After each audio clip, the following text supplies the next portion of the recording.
Alors que le monde entier et la communauté internationale a fait bloc contre la Russie pour son agression à l'Ukraine, quand il s'agit du Congo, plus personne n'ose sanctionner le Rwanda. À peine on cite la responsabilité du Rwanda dans l'agression à la République démocratique du Congo, mais on n'essaie toujours pas sanctionner, on n'essaie pas nous prêter main forte. Le Congo totalement isolé dans la communauté internationale. Comment comprendre cet isolement-là pendant que nous sommes dans un monde où le droit international s'indigne de toute agression possible, de tout manque de respect des souverainetés. Ce sera ça le sujet de cette émission, mesdames, messieurs. Bienvenue à vous. Comprenez que je ne sois pas gai aujourd'hui parce que, au-delà de ce travail, nous sommes des patriotes. Le Congo traverse un moment très dur et très sombre de son histoire. Pour en parler, j'ai invité pour vous Maître Manix Iyenda. Il est acteur politique et analyste politique au même moment. Avec lui, on va essayer de comprendre les choses un peu. Comment d'abord, pour commencer, expliquer cet isolement au niveau africain, au niveau international. Personne ne sait soutenir le Congo. Pourquoi et comment? Ensuite, on va commenter un peu les communiqués du gouvernement congolais qui, à mon avis, accepte toutes les conclusions du dernier sommet EAC-SADC. Quelle sera l'atmosphère politique à la suite de ces communiqués-là? Et je poserai les questions, il donnera les réponses. Alors, Maître Manix, bonjour. Bonjour, Monsieur Elie. Permettez-moi de vous poser la question. Dans ces contextes difficiles en tant que patriote, comment vous allez? Bon, vous l'avez dit, c'est très compliqué pour notre pays. Et quand déjà le pays ne va pas correctement, le premier à être touché, c'est le peuple congolais. Et donc nous sommes dans une sorte de fièvre d'insécurité.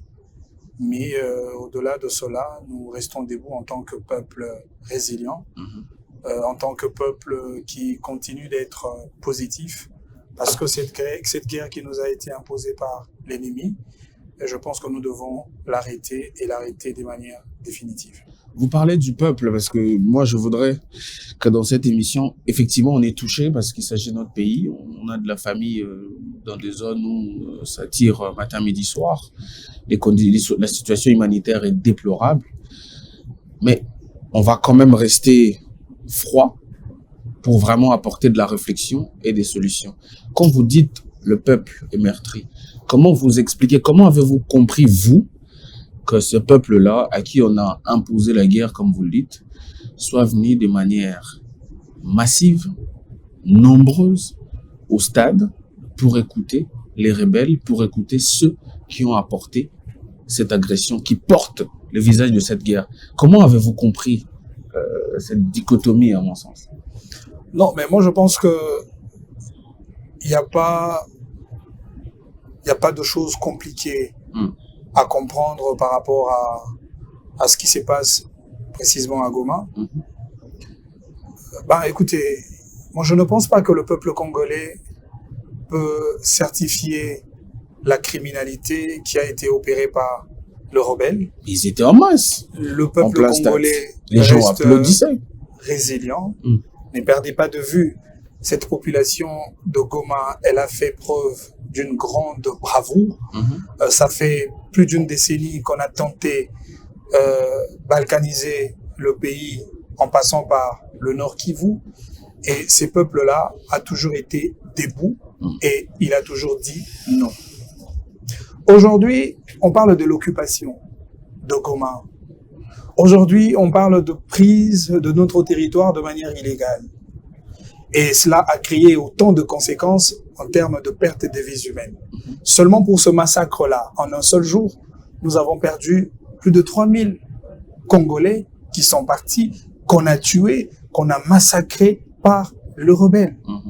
Et cette population qui vit aujourd'hui à Goma, allez-y comprendre que c'est une population qui est crispée. Elle vit dans une situation de peur permanente. Et donc, du moment où le territoire est pris en otage par le groupe rebelle, le peuple sera et restera asphyxié et même ballottable au gré de l'ennemi qui dirige momentanément la partie du Nord Kivu, principalement à Goma. Et donc, ces peuples-là que vous aviez vus, avec une sorte de frénésie populaire apparente, c'est un peuple qui est asphyxié, qui est étouffé, qui est manipulé, qui a de la peur et qui surtout réagit par instinct de survie. Donc, c'était pas une démonstration de soutien? Non, pas du tout, pas du tout. Dans le camp de l'ennemi, attention, il y a beaucoup de manipulation. Il y a beaucoup de contre-vérités. Et ce qui se passe à Goma, précisément, en tout cas, je dois vous le dire, le peuple qui vit à Goma, le peuple vit les affres de la guerre, le peuple vit avec la mort, le peuple vit avec le massacre. Il est tout à fait normal que le semblant d'accompagnement au groupe rebelle soit tel que vous l'avez vu, alors que le peuple reste debout et en harmonie avec les autorités de notre pays. Parlons de la situation diplomatique pour commencer vraiment notre sujet. Nous sommes dans un monde où tous les pays du monde se sont ligués contre la Russie parce qu'elle a agressé l'Ukraine. Aujourd'hui, l'actuel président de la Russie a sur sa tête un mandat d'arrêt international pour cette agression-là, pour le manque de respect à la souveraineté de l'Ukraine. Mais, en même temps, malgré la diplomatie agissante, malgré la machine diplomatique du gouvernement congolais qui est allé faire des lobbies partout, nous n'avons eu que déclarations, aucune sanction. Est-ce qu'on peut dire aujourd'hui que la République démocratique du Congo est diplomatiquement isolée? Ça, c'est la première question. La deuxième question, comme ça vous allez enchaîner, cet isolement-là est dû à à l'incompétence de la République démocratique du Congo ou il est tout simplement victime d'un complot international? Je voudrais vous rafraîchir la mémoire en répondant à votre question. Allez-y. Ça sera pour la 6e fois que la ville de Goma soit prise en otage par de groupes rebelles. 6e fois. Sous Kassavubu, c'était 2 fois. Goma était tombé. Sous Mobutu, 1 fois. Sous Moselle Laurent-Désiré Kabila, 1 fois.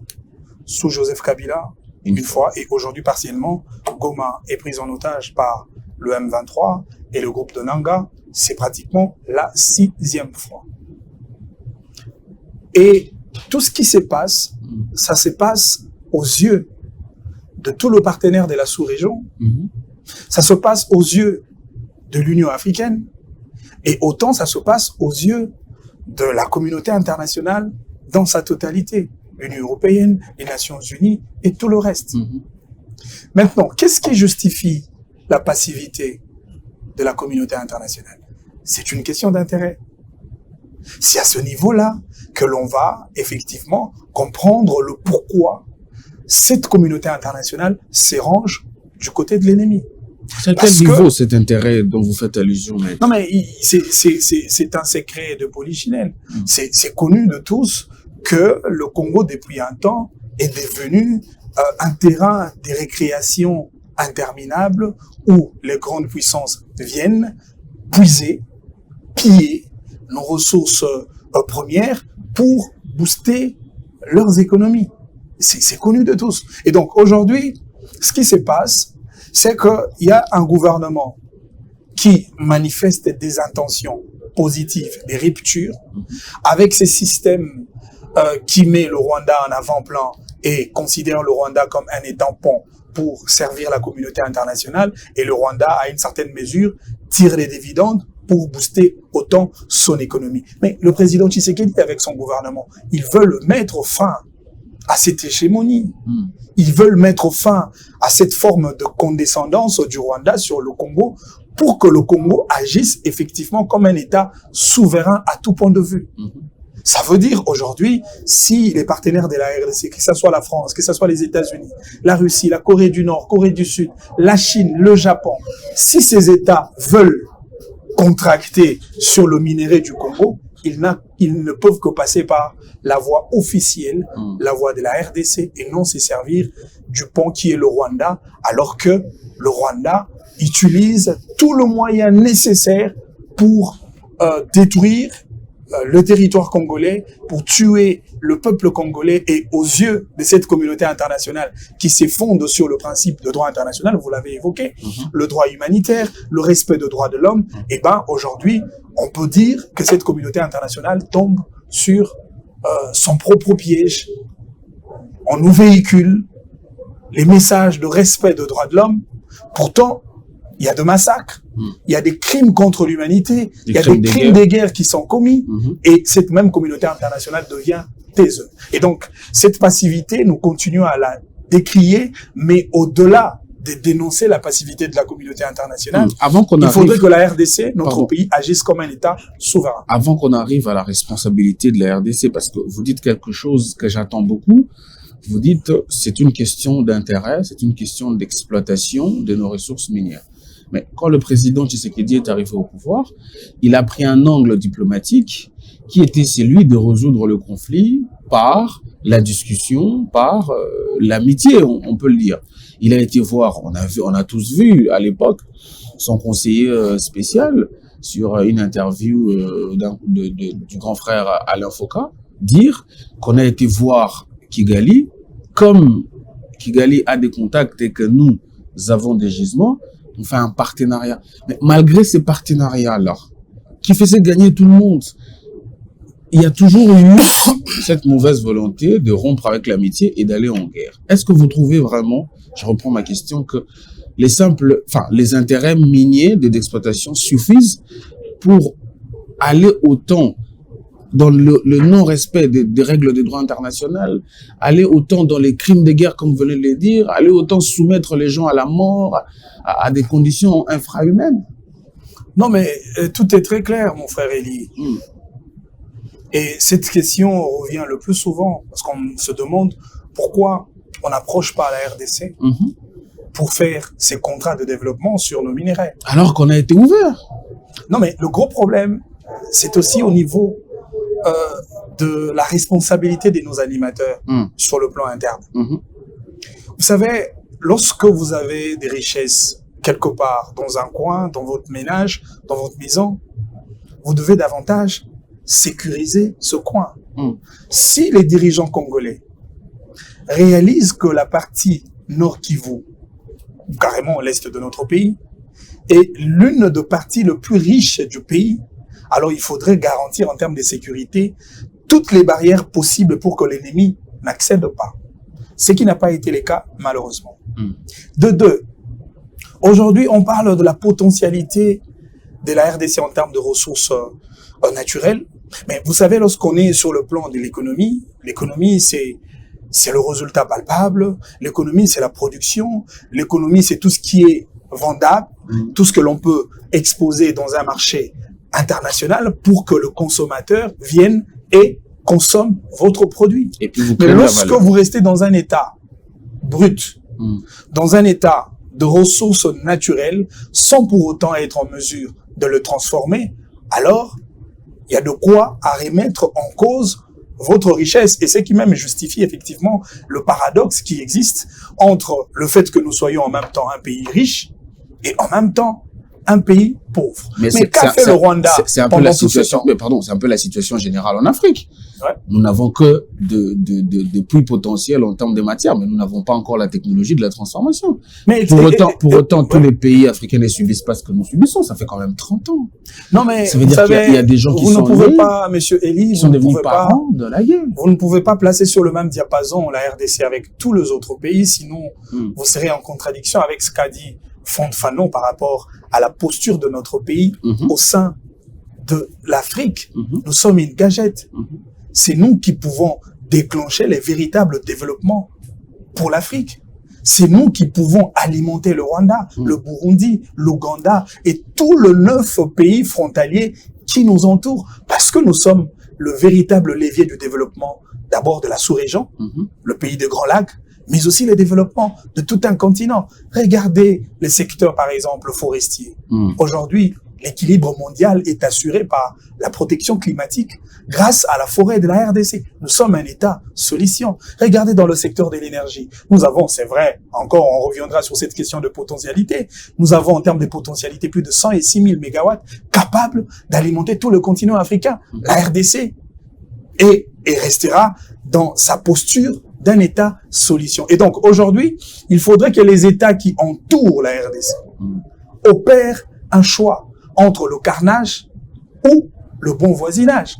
Et si vous faites le bon voisinage avec la RDC, il est évident que tous ces États vont tirer des dividendes. Et lorsqu'on va parler du développement de l'économie de l'Afrique, ça sera une affaire Mais de nous tous. ils les savent, ces États, justement. Vous me permettez de faire une bonne transition. Ces États savent qu'avec des relations de bon voisinage, l'Afrique sera en paix et on aura le temps de nous développer. Mais pourquoi dans la sous-région, mais pourquoi dans l'Union africaine, il n'y a pas de soutien? Non, mais c'est parce que l'Union africaine, jusque-là, n'a pas encore intériorisé cette valeur de l'unité africaine. Les bases qui nous ont été léguées par Kwame Nkrumah, le père du panafricanisme, qui voudrait que nous ayons une même monnaie pour l'Afrique, une même armée pour l'Afrique, une même banque pour l'Afrique, le même visa pour l'Afrique, le routes interfrontaliers qui vont relier tout le continent africain. C'était même ça, le projet de Kwame Nkrumah. Malheureusement, qui souffrait d'un véritable problème d'être relayé par les dirigeants africains qui restent individualistes dans leur manière de faire. Et c'est ce qui enfreine le développement de l'Afrique en général et les développements de certains États de manière isolée. Mais pour revenir sur le sujet de la RDC par rapport à ses richesses. Allez-y. Regardez la stratégie du Rwanda. Le Rwanda est très conscient qu'il ne possède pas autant de gisements comme c'est le cas pour la RDC. Mais qu'a fait le Rwanda? Le Rwanda a disponibilisé le moyen nécessaire pour créer des industries d'extraction, des industries de traitement et de production de minerais. Ce qui n'est pas le cas pour la RDC. Ce qui voudrait dire que tous ces vendeurs, lorsqu'ils viennent vers la RDC, ils voudront bien avoir une bonne quantité de minerais, mais à la limite, il faudrait transformer ces minerais. Or, ils trouvent comme moyen le plus vite et le plus rapide le Rwanda pour transformer et aller vendre dans leurs pays respectifs. Mais malheureusement, le Rwanda ne se limite pas au niveau de la production. Le Rwanda offre un second marché, ça veut dire... Et la raffinerie. Je reviens sur le territoire congolais, j'occupe de manière illégale, je prends le brut, je propose le brut, ou je prends le brut, je transforme avec le cachet rwandais, et moi-même, le Rwanda, je vends. Et d'ailleurs, la question que l'on pouvait se poser dans le cas sous examen, le Rwanda vend ce minerai à quel prix? Qu'est-ce qui fait que cette communauté, entre guillemets, internationale, se retrouve par le marché rwandais au lieu de passer par la voie officielle qui est la République démocratique du Congo? Ce sont là les questions qui rendent cette situation d'insécurité asymétrique avec plusieurs dimensions qui entrent dans la ligne de compte. Et donc, il faudrait que le gouvernement, en traitant cette question de l'insécurité, essaye de singulariser chaque cas et mettre des solutions idoines qui correspondent à chaque cas particulier pour obtenir effectivement des véritables résultats escomptés afin d'obtenir la paix au bout de compte. Mais quelle est la responsabilité du régime actuel moi je vais l'appeler comme ça, dans cet échec diplomatique? Est-ce que il ne s'agit que de cet angle du complot que vous venez de présenter, des prédations que vous venez de présenter, ou on peut aussi déceler des failles dans notre gouvernabilité, dans notre façon de faire de la diplomatie, pour comprendre cet isolement diplomatique dont nous faisons... Les failles, il y en a toujours. Oui. Même aux États-Unis, il y a de failles. Même en France, même dans la diplomatie française, il y a de failles. Je fais allusion, par exemple, de la stratégie de faire ami-ami avec Kagame. Est-ce que ce fut une erreur de la part du régime? Non, mais le Rwanda est un État naturellement voisin de la RDC. Est un État frère. C'est voulu et ça a été décidé ainsi depuis la conférence de 1885, la conférence de Berlin. En effet. Et donc aujourd'hui, le Rwanda et la RDC, en réalité, tous les deux sont tenus d'opérer des bonnes relations de bon voisinage pour que chacun d'entre eux tire ses intérêts. Et ce serait pour le profit de la sous-région et autant pour le profit de tout un continent. Mais c'est ce qui n'est pas le cas. C'est ce qui n'est pas le cas. Malheureusement, le Rwanda a choisi la voie de s'aimer la terreur, de créer de l'insécurité permanente dans le territoire congolais pour profiter de nos ressources premières. Il est vrai, il y a des failles, mais les failles peuvent être corrigées avec le temps. Parce que ce qui est évident, ce qui se passe aujourd'hui, c'est une réalité que M. Tshisekedi a héritée depuis l'époque de Kasavubu, depuis l'époque de Mobutu. Mzee Laurent Désiré Kabila est passé même par le parrainage de ces mêmes Rwandais qui les ont dotés. Je parle de AFDEL et tout le reste, tout le dispositif militaire, le moyen personnel, pour effectivement occuper et prendre le pouvoir au niveau de Kinshasa. Mais après, Mzee est revenu dans son état de nationaliste et il a dit « ne jamais trahir le Congo ». Ça veut dire que ce problème date de longtemps. Mais il faudrait que ce gouvernement, sous le règne de M. Tshisekedi, soit conscient de l'épaisseur de la problématique, de la gravité du problème, de la durée de la souffrance qui ne cesse d'infester la partie est de notre pays et d'y travailler de manière conséquente pour obtenir une paix durable. Vous savez qu'à l'époque de Mobutu avait orienté sa politique financière essentiellement sur l'armée.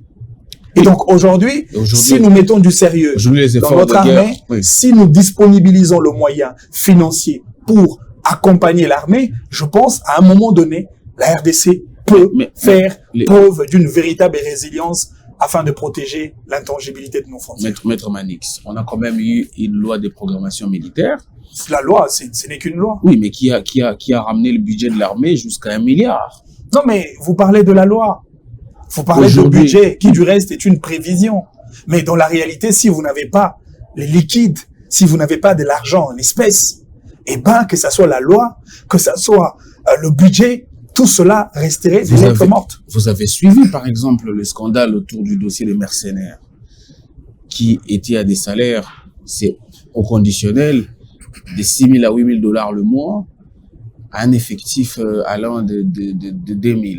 Ça veut dire que les moyens, il y en avait. C'est comme ça que je pose la question de nos responsabilités à nous aussi.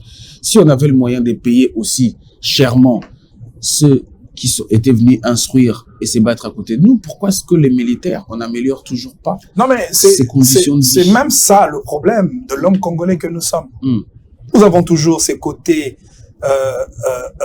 extérieurs. Il y a toujours des éléments d'extranéité qui restent dans notre cerveau lorsqu'il faudrait valoriser tout ce qui a trait avec notre pays. On donne plus de considération à l'étranger. Vous voyez, aujourd'hui même dans le secteur de santé publique, on donne plus des valeurs aux hôpitaux de l'étranger. On donne plus des valeurs à la technologie étrangère. On donne plus des valeurs à la monnaie étrangère. En fait, c'est cela le problème. Nous sommes figés dans ces calcons-là. Alors, il faudrait nous débarrasser de cette histoire, créer un modèle purement congolais dans chaque secteur de la vie nationale. Et cela pourra nous donner autant d'avantages et nous donner une grande force pour prévaloir notre souveraineté, tant sur le plan économique, politique, social et culturel. C'est cela le problème. Oui, vous avez parlé des mercenaires.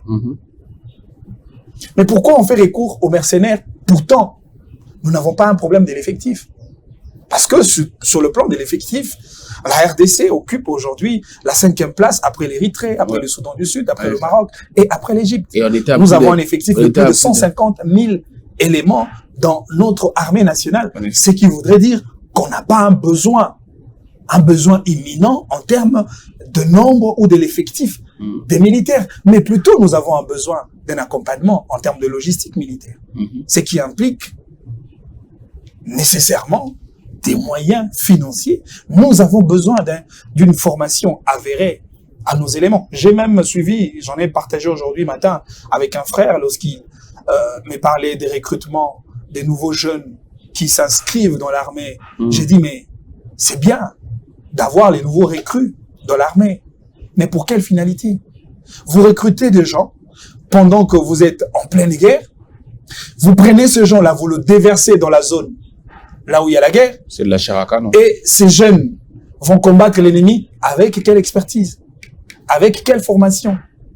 Avec quelle stratégie incrustée? Les stratégies de guerre, notamment. Ça veut dire, entre le recrutement et la guerre, l'intermédiaire, c'est la formation. Et donc, il faudra intégrer toutes ces dimensions-là pour faire de notre armée une armée dissuasive, une armée compétitive et une armée capable d'assurer l'intégrité territoriale de notre pays. Parce que le salut de la sécurité et de la paix de notre pays ne passe que par le peuple congolais et de surcroît par l'armée congolaise et non le mercenaire. Pendant que vous dites ça, Maître Manix, il y a eu sommet, je crois il y a 2 jours, un sommet mixte EAC-SADC, où les résolutions ont été pendues, parmi lesquelles le gouvernement congolais doit entreprendre des pourparlers directs avec les M23, ligne à laquelle ne s'inscrivait pas le président de la République.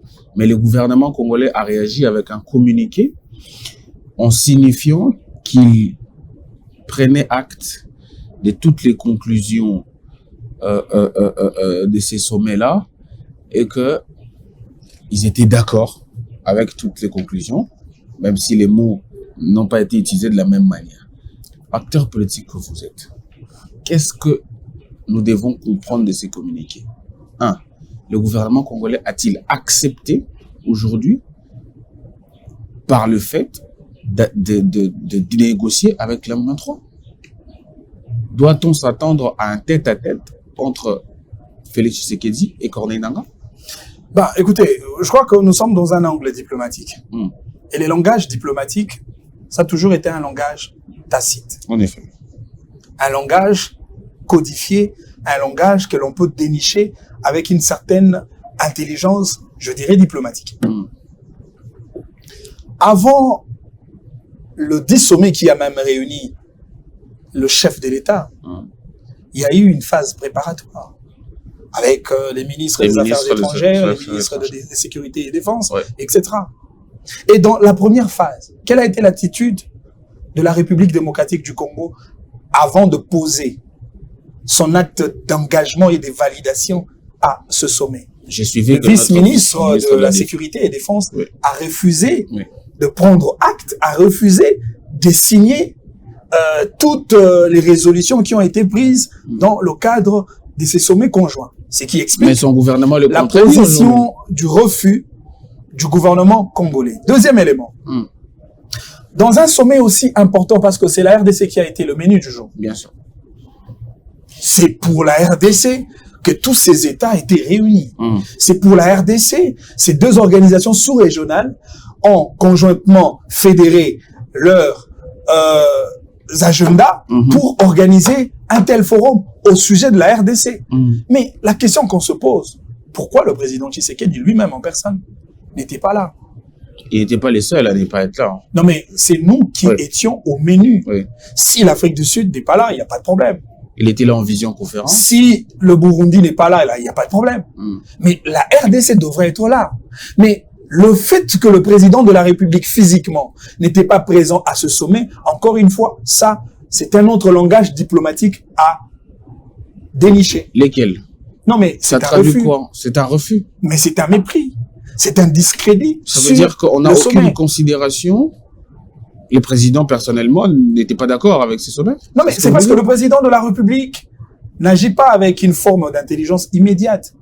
Le président de la République n'est pas surpris des résolutions prises dans le cadre d'une organisation sous-régionale. Parce qu'il y a déjà des travaux préparatoires relayés par les plénipotentiels de chaque État respectif. Et le président a une idée avant même le sommet. Et le président savait que ce sommet-là ne va pas déboucher à des véritables conclusions qui condamneraient le Rwanda. Et vous l'avez vu. On n'a pas trouvé parmi les conclusions prises par l'EAC et SADC, nulle part on condamne le Rwanda comme un État agresseur. J'ai même vu où on dit il faudrait que le groupe étrangers se retire du territoire congolais. Mais il s'agit de quel groupe? Pourtant, les rapports des Nations Unies, les ONG internationales installées dans la partie est de notre pays, tous ces organes-là ont dressé des rapports motivés et des rapports qui attestent qu'effectivement, c'est le Rwanda, les militaires rwandais qui sont sur le territoire congolais, qui tuent et qui pillent. Mais pourquoi cette forme de passivité? Pourquoi ces silences? C'est cela le problème. Et donc, aujourd'hui, nous savons que le sommet qui a été organisé, ça a été simplement un coup d'épée dans l'eau, une forme de pétard mouillé qui n'apporte absolument rien par rapport au problème de notre pays. Mais le gouvernement congolais, vous dites que le président de la République n'agit pas par une intelligence immédiate, mais le communiqué est signé.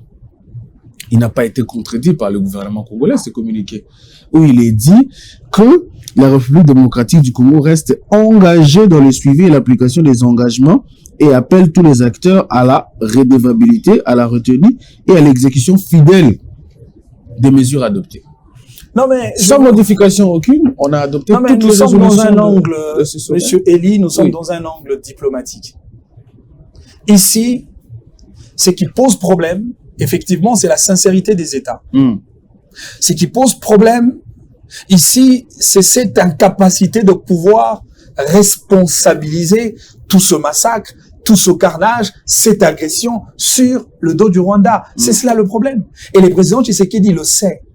Mais dès lors que l'Union africaine, la SADC, l'EAC prendraient de mesures de manière apparente, le Congo ferait également le jeu de l'apparence, ce qui justifie effectivement le jeu d'apparence relayé par ces communiqués d'entérinement.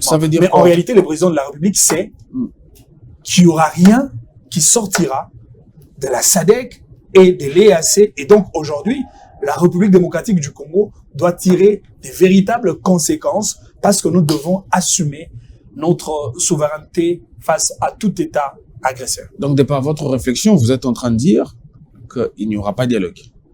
Non, mais il n'y aura pas de recul. Les Congo... Mais vous parlez d'un pays qui a perdu plus de 16 millions de Congolais. Oui, moi je pose des questions parce que je vais être clair. Le gouvernement congolais ne va pas négocier avec les M23. Non, mais comment on peut négocier avec les terroristes? La France a déjà négocié avec les terroristes.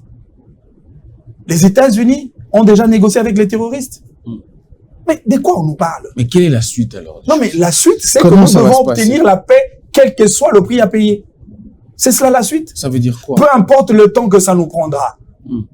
S'il faudrait obtenir la paix, nous allons obtenir la paix et une paix durable. Vous appelez le président de la République à la déclaration de guerre? Non, mais la guerre est une évidence et non une confidence. La guerre n'est pas une fake, la guerre est un fait.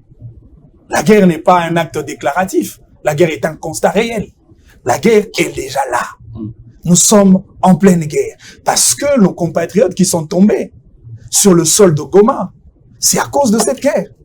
Les Wazalendo qui sont tombés sur le sol de Goma, c'est à cause de cette guerre. Nos militaires également. Et donc aujourd'hui, nous sommes déjà dans une posture de guerre et il faut que la République démocratique du Congo essaye de réajuster ses tirs et prendre au sérieux cette dimension de la guerre pour vaincre véritablement l'ennemi. Mais que va-t-on faire? Qu'est-ce que la République démocratique du Congo va faire si on continue de refuser de parler avec les M23? Ces derniers avancent.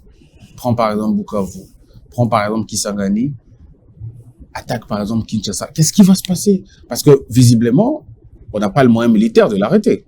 Non, mais d'abord, cette hypothèse de discuter avec le Rwanda, il faut le mettre de côté. Avec le M23? Avec le M23, allais-je dire. Il faut vraiment mettre de côté. Parce qu'on ne peut pas négocier avec... Mais qu'est-ce qui va se passer? Parce qu'ils sont en train d'avancer. Mais d'ailleurs... Ils sont en train d'avancer. Mais est-ce que vous savez... Le gouvernement lui-même a fait état... Vous savez le piège de leur avancer vers Bukavu. Non, mais négocier avec le M23, il y a un piège qui se cache derrière. Parce qu'en réalité, que veut le Rwanda? Le Rwanda veut le départ de M. Tshisekedi pour installer un autre gouvernement à la tête du pays, mais un gouvernement qui laisserait un passoire d'insécurité au bénéfice du Rwanda pour que le Rwanda continue de piller nos ressources premières. C'est cela le vœu du Rwanda. C'est cela le plan et c'est cela la stratégie. Ils l'ont fait avec Mosé Laurent Désiré Kabila. Ils l'ont fait à une certaine mesure avec Joseph Kabila. Et aujourd'hui, ils veulent le faire avec Corneille Nangaa pour effectivement installer un couloir d'insécurité permanent. Ça, c'est déjà connu. Alors, négocier avec le M23, c'est légitimer la rébellion en réalité. Mais toute la classe politique à l'interne appelle à la cohésion nationale, appelle à ces discussions-là, en incluant effectivement ceux qui ont pris les armes. Même la Senko est dans une démarche de réunir toute la classe politique, et elle a dit elle-même que ça n'aura aucun effet si on excluait ceux qui occupent certaines parties de la République. Je ne refuse pas. Monsieur Elie, depuis la nuit de temps, le dialogue a toujours été perçu comme une forme de traditionnalisme politique congolais, parce que nous avons développé cette culture d'arbre à palabre, se retrouver autour d'une table pour régler nos différents conflits internes. Nous l'avons fait lors de la conférence nationale souveraine, nous l'avons fait lors du dialogue de Senko, concertation nationale, consultation nationale, etc. C'est ça notre culture. Parler et parler sincèrement. Et donc, le dialogue n'est pas une mauvaise option en ce moment. Mais il y a une chose que les gens n'arrivent pas à établir en termes de démarcation dans un contexte de guerre par rapport au contexte de paix. Parce que le dialogue en temps de paix n'est pas égal au dialogue en temps de guerre. En temps de paix, le dialogue est issu d'une crise politique récurrente et permanente. Ce qui n'est pas le cas aujourd'hui. Parce que lorsqu'on parle de la crise politique, ça peut être soit une contestation, par exemple, des animateurs de la CENI, censés organiser les élections dans un contexte donné. Cela peut créer une sorte de crispation au sein du microcosme politique national et ça peut nous déboucher à un dialogue. La question de la légitimité des animateurs du pays, ça peut faire l'objet d'un dialogue. Mais pas la question de l'agression. Non, mais lorsque nous sommes dans un contexte de guerre, ici, la crise, elle est militaire. Et donc, dialogue, s'il y en aura, il faudrait fédérer les énergies, les intelligences, qui allaient dans le sens de pouvoir renforcer le gouvernement congolais et les présidents de la République, bien entendu, afin de vaincre l'ennemi qui, du reste, est un ennemi commun. Ce qui voudrait dire, lorsque nous optons pour un dialogue en interne contre le Rwanda, ça veut dire l'opposition n'existe plus. Ça veut dire la majorité n'existe plus. Mais donc, ça veut dire il existe une seule et l'unique opposition congolaise, mais une opposition contre le Rwanda. Le rebelle. Mais je comprends très bien ce que vous dites. Vous appelez donc à un dialogue national où les présidents de la République rassembleraient toutes les forces politiques pour un affront contre le Rwanda et ses supplétifs. Mais cette opposition n'a pas donné vent de soutenir les présidents de la République dans cette agression. Quand les insurrections sont passées à Goma, beaucoup d'acteurs politiques n'ont dit mot. Comment comprendre cette attitude-là? Est-ce que seront-ils aujourd'hui d'accord de venir prêter main forte à celui dont ils reprochaient tout de suite là les changements de la Constitution, les musellements de l'opposition, l'incarcération des acteurs politiques, la mise en exil des plusieurs? Non, mais tout ce que vous évoquez là, c'est des choses qui peuvent faire l'objet d'une crise politique. Et lorsqu'il y a crise politique, je l'ai dit, on peut se retrouver autour d'une table. On peut trouver des solutions. On peut décrisper même le climat. Vous pensez politique. que Kabila pourrait... On peut même mettre des mesures, notamment la grâce présidentielle, pour les prisonniers politiques qui ont été arrêtés. Vous pensez aujourd'hui... On peut même fédérer les efforts pour une coalition de gouvernance dans un gouvernement. Ça a été fait sous Joseph Kabila, et ce ne serait pas impossible sous Félix Tshisekedi. Question directe, justement. Vous pensez que Joseph Kabila sera capable aujourd'hui de s'asseoir, discuter avec Félix Tshisekedi, avec Martin Fayulu, les autres, si Joseph Kabila, pour combattre Nangaa, par exemple? Si Joseph Kabila se reconnaît congolais, Joseph Kabila va considérer M. Paul Kagame comme son ennemi numéro 1. Et Nangaa, alors? Si Joseph Kabila Nangaa aussi est congolais, considère la patrie et place sa patrie au premier rang, eh ben, Joseph Kabila va joindre la démarche de Félix Tshisekedi pour faire un même bloc contre les agresseurs. Vous parlez des Nanga. Oui. Monsieur Eli, je voudrais vous rafraîchir un tout petit peu la mémoire. Quelles ont été les premières réclamations de Monsieur Nanga? Juste après la CENI.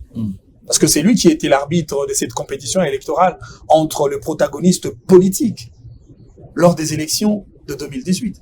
Il revendiquait le Mais respect les de l'accord. premières revendications, les premières réclamations de M. Nanga, c'était le respect de l'accord qui, entre guillemets, existerait entre Joseph Kabila et Félix Tshisekedi.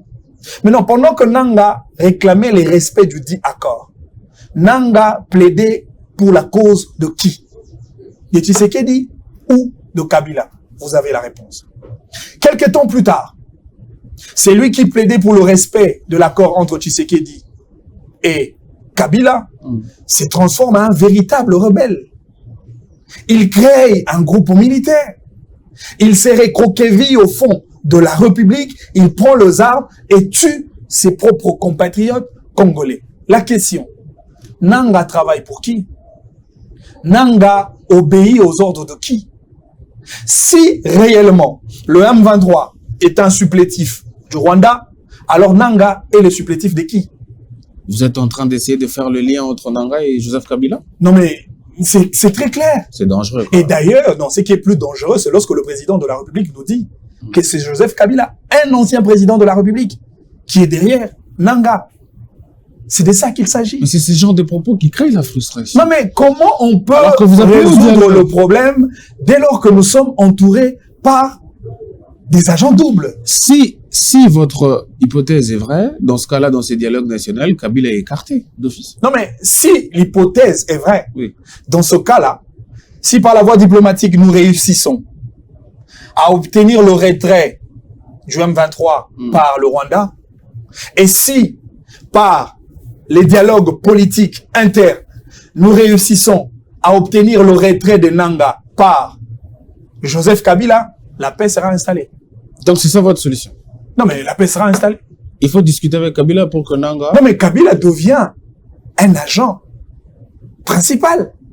Kabila devient une partie prenante à la crise sécuritaire. Vous ne pouvez pas perdre de vue cet aspect, même si Kabila est taiseux, même si Kabila ne parle pas. Parce que il faut savoir le schéma du Rwanda. Je vous ai dit, les Rwandais ne vont jamais mettre un Rwandais à la tête du pays pour diriger le Congo. C'est impossible. Les Rwandais vont sous-traiter des Congolais. Ils vont donner le moyen aux Congolais. Et ils vont mettre un Congolais, mais malheureusement un Congolais pantin, un Congolais poltron à la tête du pays pour obéir aux intérêts du Rwanda. C'est cela le schéma. Et c'est comme ça qu'on veut du départ de M. Tshisekedi. Et c'est comme ça que je voudrais rappeler à l'attention de toute l'opinion nationale. En effet. Le combat de Tshisekedi, en réalité, c'est un combat de toutes les générations. L'abnégation, le sens du sacrifice suprême, cette bataille lancée par le président Tshisekedi, c'est une bataille qui va déterminer la destinée de tout un pays. Tshisekedi partira, demain on se souviendra de son combat. Et donc aujourd'hui, nous devons se liguer nous tous comme un seul homme pour combattre notre ennemi commun qui est le Rwanda. Plus question de l'hégémonie du Rwanda sur le Congo, plus question de l'hégémonie de l'Occident sur le Congo.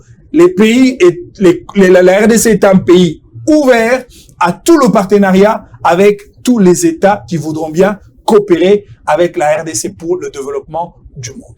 Merci beaucoup, Maître Anix. C'est en ces mots-là que je close ces échanges. Je suis d'accord avec vous quand vous dites que la ligne du président de la République est une ligne patriotique et pour toutes les générations. Je donne mon avis, j'en profite.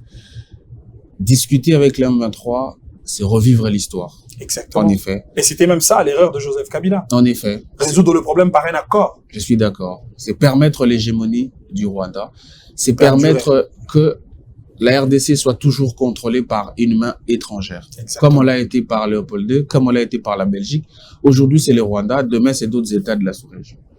Je pense qu'il est temps que le peuple congolais réalise sa responsabilité patriotique. L'avenir du pays n'est pas que question de l'élite politique. C'est aussi question du peuple. Parce qu'il s'agit de notre souveraineté, il s'agit de nos terres. Il n'existe pas de nation au monde qui ne s'est pas battue, qui n'a pas donné de sa vie pour conserver ses frontières. Tant que nous serons passifs, nous vivrons sous l'égide et l'hégémonie des autres. À la génération qui arrive, je sais, les dialogues, c'est des opportunités politiques. Mais faites attention, chaque opportunité politique n'est pas un héritage politique. Merci beaucoup, c'était tout, Choc d'idées. Ne suivez pas seul, partagez cette émission. Je vous retrouve très prochainement avec un autre invité. Peut-être Maître Manix va revenir, mais le plaisir de vous servir restera le même. Bientôt, les éditos arrivent, on commentera l'actualité, on vous dira également ce qu'on pense de cette actualité. Merci Maître Manix d'être venu. C'est à moi de vous dire merci, monsieur. Je vous rappellerai dès que j'aurai besoin de vos réponses encore. Merci. À la prochaine.